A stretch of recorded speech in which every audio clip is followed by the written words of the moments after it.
Hi, I'm Dr. Vidushi from Suvi Eye Hospital, Kota, Rajasthan, India, and in this video we discuss the management of infantile cataracts. The key issues in these cases are the timing of surgery, which IOL to implant and whether or not to implant the IOL, the surgical techniques, and most important, the post-op follow-up. Team effort is important with the anesthetist and optometrist involved. Management of anterior and posterior capsules may pose special challenges depending on the age of the child. The usual guidelines followed for IOL power calculation are in less than 2 years of age, 80% of the calculated IOL power is implanted, in 2 to 8 years, 90%, and above 8 years, a full IOL correction is given. A good examination before planning surgery is extremely crucial, and this may necessitate examination under anesthesia for these small children. Some children may allow examination without anesthesia if they are cooperative, and we should try to extract the maximum information in these examinations. EUA is often necessary for IOL power calculation as well as for other examinations of the eye. Fundus examination should always be performed as they may have other problems, and indirect ophthalmoscopy may be more useful in these small children to see if there are any other associated eye problems. Along with that, we always check the intraocular pressure using a Schiot's or a handheld applanation tonometer. For the IOL power calculation, a handheld keratometer is necessary for these small children. Cooperative children may allow handheld keratometry to be performed without anesthesia, but some of these children may not be that cooperative and keratometry may be performed under EUA. An A-scan measurement is done for the axial length, and then the IOL power is calculated and the intended power according to the age is found out. In surgery, the management of capsule is very important. We use the ultimate soft shell technique for capsule staining because the capsular excess can be very difficult in these small elastic capsules. So here we are first injecting Helon 5 into the anterior chamber, and beneath the Helon 5 we inject a pocket of BSS, which is then stained with the trypan blue dye. The dye is then washed out after an interval of about 10 seconds. We then initiate a capsular excess with a 26 gauge needle and then use a capsular excess forceps. The rexus has to be performed in a very controlled fashion as these capsules are fairly elastic and fragile, and extension of the capsular excess can easily happen. It is important to pull the capsule in a centripetal manner and to re-grasp the capsule again and again so that we intend to perform a small rexus. However, it ends up becoming larger than intended. So always follow a centripetal motion and re-grasp the capsule often. Because these cataracts are very soft in these small children, they can usually be aspirated using irrigation aspiration.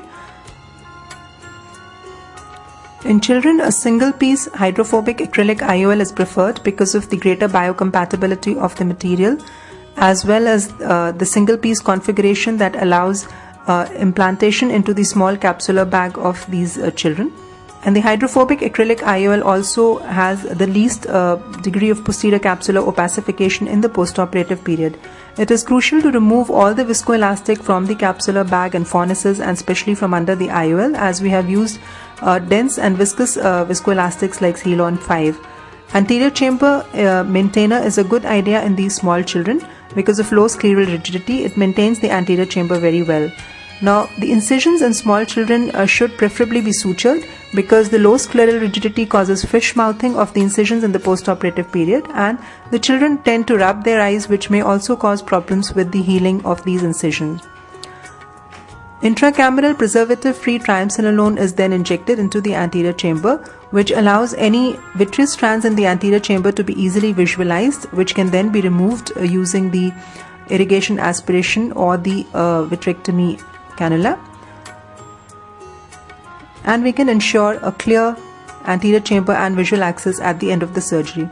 The intracameral triamcinolone also has some help in the postoperative anti-inflammatory action, as it may be difficult to put frequent eye drops in these little children.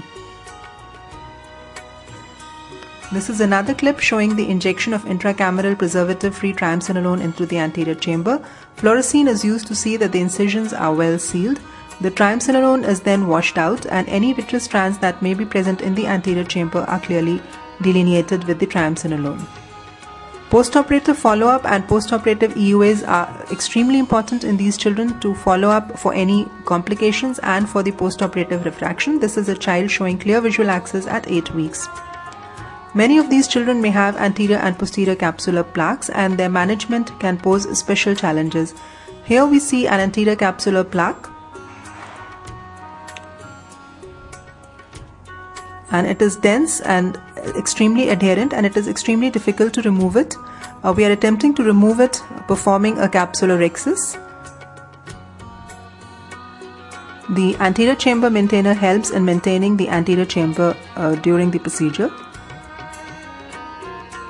As you can see, it is extremely difficult and tenacious anterior capsular plaque which is removed with a lot of difficulty. And here we have the anterior capsular plaque that has been removed using a capsulorhexis forceps. Despite the dense capsular plaque, the cataract as expected is fairly soft in the child and can be easily removed using irrigation aspiration. Posterior capsulorhexis is performed in children below 8 years of age, and below 5 years of age an anterior vitrectomy is also done to reduce the incidence of posterior capsular opacification. Here we can see a posterior capsulorhexis that has been performed using a vitrectomy and the anterior capsulorhexis which is much larger. Again, intracameral preservative-free triamcinolone is being injected into the anterior chamber to stain any vitreous strands, and here no vitreous strands are seen in the anterior capsule after washing out the triamcinolone.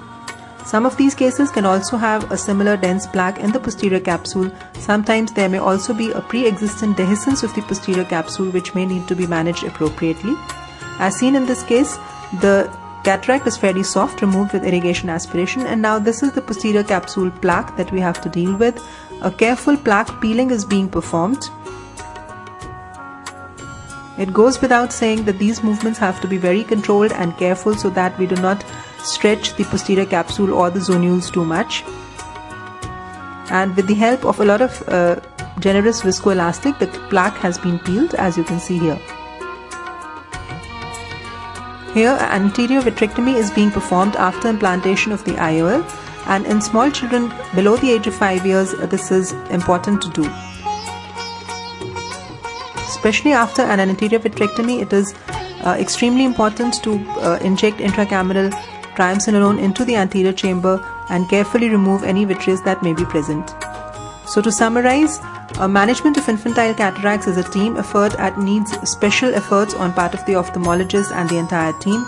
Management of anterior and posterior capsule is important depending on the age of the child, and we recommend this textbook on pediatric cataract surgery for this purpose. Thank you.